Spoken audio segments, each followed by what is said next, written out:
BroDude, this is Brody aka BroDude, and welcome back to another episode of BroDude Official, where I am joined by the PWR Heavyweight Champion, the Black Sheep Medical, also known on this channel as Cameraman, Camera Dude, other names, also my dad, other things.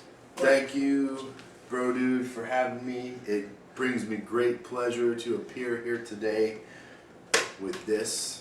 I know a lot of your viewers know how long and how hard we've been working for this, and I'm so excited to be here holding on to this today. So I appreciate the shout out. But that's not why we're here. We're here to do a Wrestlemania review, correct? Talk about some other wrestling.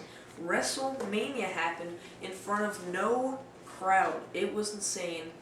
But let's get into it. You want to start us off with the kickoff show match? Yeah, absolutely.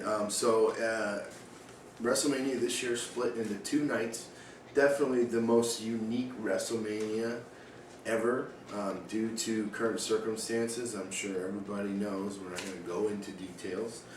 So let's kick it off.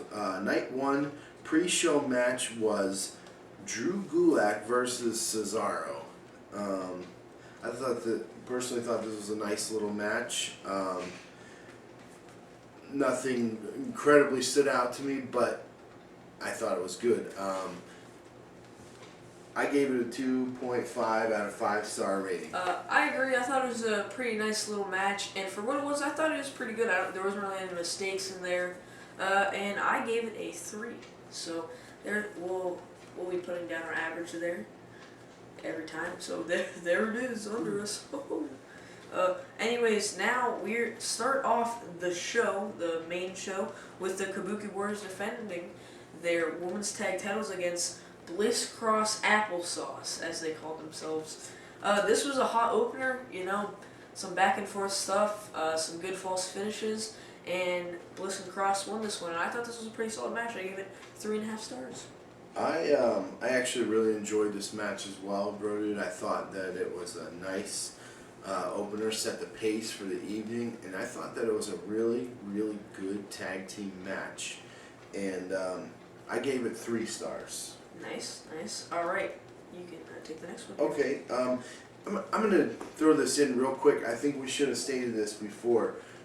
This isn't a Meltzer star rating. No. This isn't based on necessarily work rate or technical ability of the match. This is basically based on our entertainment, or what we feel is value to the overall show.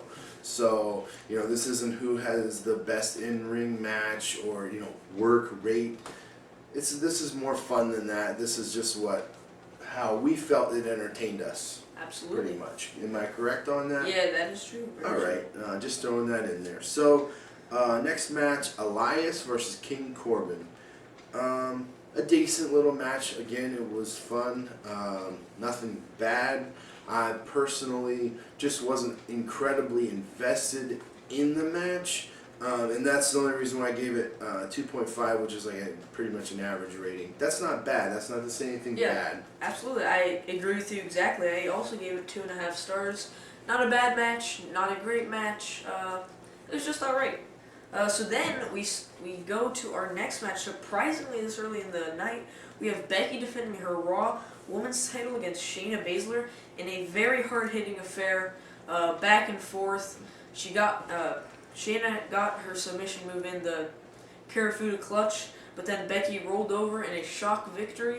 And I thought this was a good match. I wanted Shayna Baszler to win this one, and also I thought it kind of was a bit of a premature ending, like out of nowhere, which not necessarily a bad thing, but I feel like it could have gone a little bit longer. But it was still pretty good. I gave it 3.5 stars.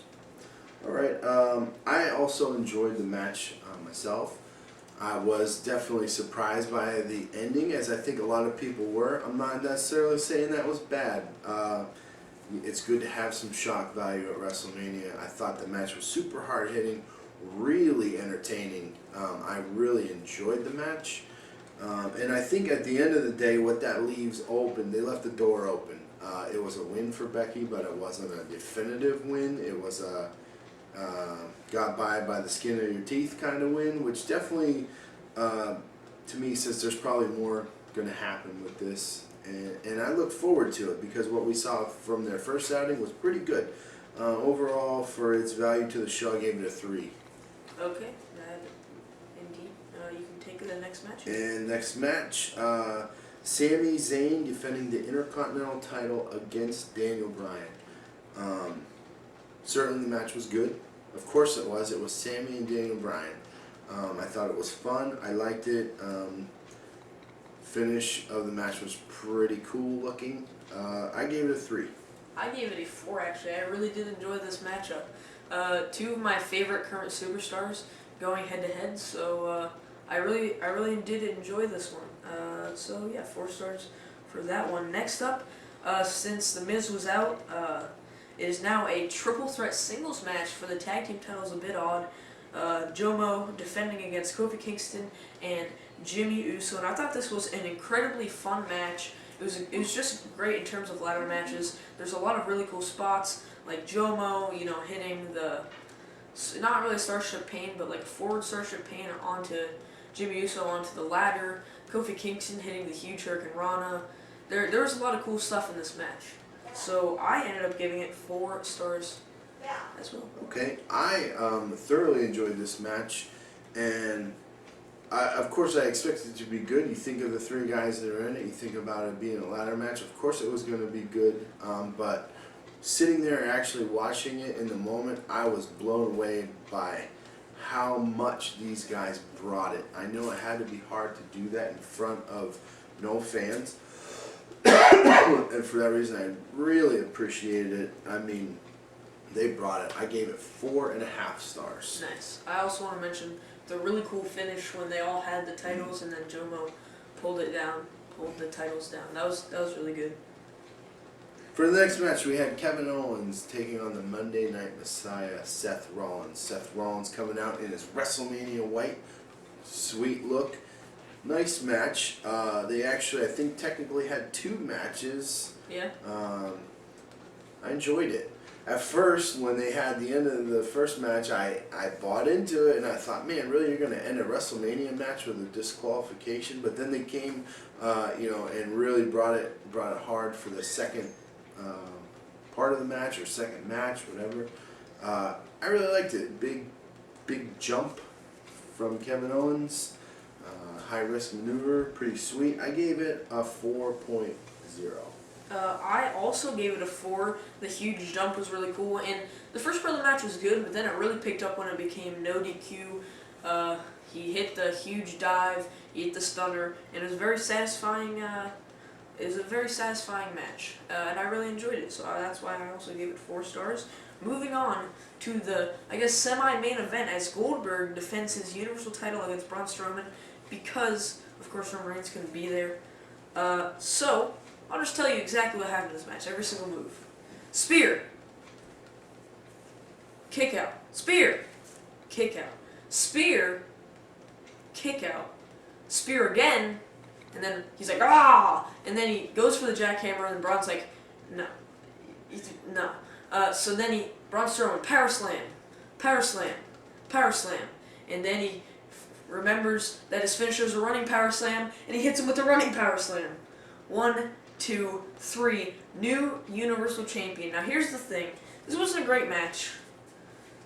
This is a Goldberg match, but Braun Strowman deserves this so much. He's one of the best big men in a long time in professional wrestling. I gave this 3 3/4 stars just because of Braun Strowman winning the title. I don't disagree with you. For me, I gave it 2 stars, but not because I disliked it. I really liked it. I very happy for Braun Strowman. I always love to see people win their first championship. I think this one, the most out of anything on night 1, would have benefited from the live crowd. Yeah, because you get to move and then a big, big reaction. You didn't get the same energy that you get out of like an explosive Goldberg match, and of course the crowd reaction probably to Braun winning the title. I think that would have enhanced it, but I still liked it. But again, I just gave it a 2.0. Yep. And to finish out night 1, something like we really haven't ever seen. And this is where WWE took the opportunity to take the circumstances they were given and really shine. And this is where, you know, they allowed everyone to forget about what was going on in the outside world and just become invested in something a little different this year. The Boneyard match, AJ Styles versus The Undertaker. To me, it was a thing of beauty. I gave it 5 stars. I also gave this 5 stars. I love this match. There's so much about it to love. I love the whole cinematic style of it. I loved everything that happened in it, you know. I loved the trash talk during it. It was so good. I loved AJ Styles going, "Please don't bury me." It was so good. It was so good. I loved everything about this match, and luckily that was not the only match that was like that, but we'll get to that in the next video. But that was our review of Night 1. I hope you enjoyed it. Come back next time pretty soon. I'll be putting out Part 2, Wrestlemania Night 2 review. If you did enjoy this video, guys, leave a like, subscribe, and comment down below. BroDude